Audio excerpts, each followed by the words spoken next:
Congress party తరపున తెలంగాణ నుంచి రాజ్యసభ అభ్యర్థులుగా అభిషేక్ మను సింఘ్వి వెం నరేందర్ రెడ్డి నామినేషన్ దాఖలు చేశారు. ఎన్నికల అధికారి ఉపేందర్ రెడ్డి నామినేషన్ పత్రాలు అందజేశారు. శాసనసభ వ్యవహారాల మంత్రి శ్రీధర్ బాబు నేతృత్వంలో వారిద్దరూ నామినేషన్లు వేశారు. మంత్రులు, ఎమ్మెల్యేలు, ఎమ్మెల్సీలు, ఎంపీలు పెద్ద ఎత్తున అసెంబ్లీ ప్రాంగణానికి చేరుకున్నారు. ప్రస్తుతం సిట్టింగ్ ఎంపీగా ఉన్న అభిషేక్ మను సింఘ్వి పేరును కాంగ్రెస్ ఎంపీగా చేయగా ఆయన బుధవారం సాయంత్రమే హైదరాబాద్ వచ్చారు. రెండో స్థానానికి అభ్యర్థి ఎవరనే దానిపై రాత్రి వరకు చర్చలు, సంప్రదింపుల తర్వాత వెం నరేందర్ రెడ్డి పేరును ఖరారు చేశారు. ఈయనకు రాజ్యసభ అభ్యత్వం ఖరారు చేయాలని ముఖ్యమంత్రి రేవంత్ రెడ్డి గట్టిగా కోరటం, అందరితో సన్నిహిత సంబంధాలుండే నరేందర్ రెడ్డి పేరుపై ఎవరి నుంచి అభ్యంతరాలు వ్యక్తం కాకపోవడంతో అధిష్టానం కూడా చివరకు సీఎం మాటకే ప్రాధాన్యం ఇచ్చింది. ఒకవేళ బీఆర్ఎస్ తన అభ్యర్థిని రంగంలోకి దింపితే రెండో స్థానానికి పోటీ అనివార్యం అవుతోంది. ఇక ఆ పార్టీ పోటీలో లేకుంటే రెండు స్థానాలను కాంగ్రెస్ ఏకగ్రీవంగా దక్కించుకుంటోంది.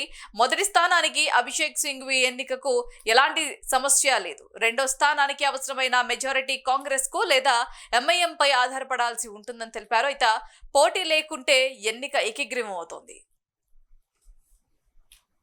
కల్పించిన కాంగ్రెస్ పార్టీ అధిష్టానానికి, ముఖ్యంగా ఏఐసిసి అధ్యక్షులు శ్రీ మల్లికార్జున ఖర్గే గారికి, సోనియా గాంధీ గారికి,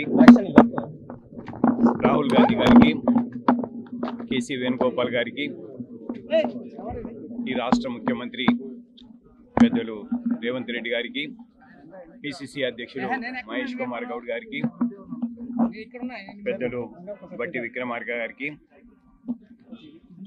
రాష్ట్ర మంత్రివర్గము, శాసనసభ్యులు, పార్లమెంట్ సభ్యులు, రాజ్యసభ సభ్యులు, ఎమ్మెల్సీలు, ముఖ్యంగా రాష్ట్రంలో ఉన్న కాంగ్రెస్ పార్టీ నాయకులు, కార్యకర్తలు అందరి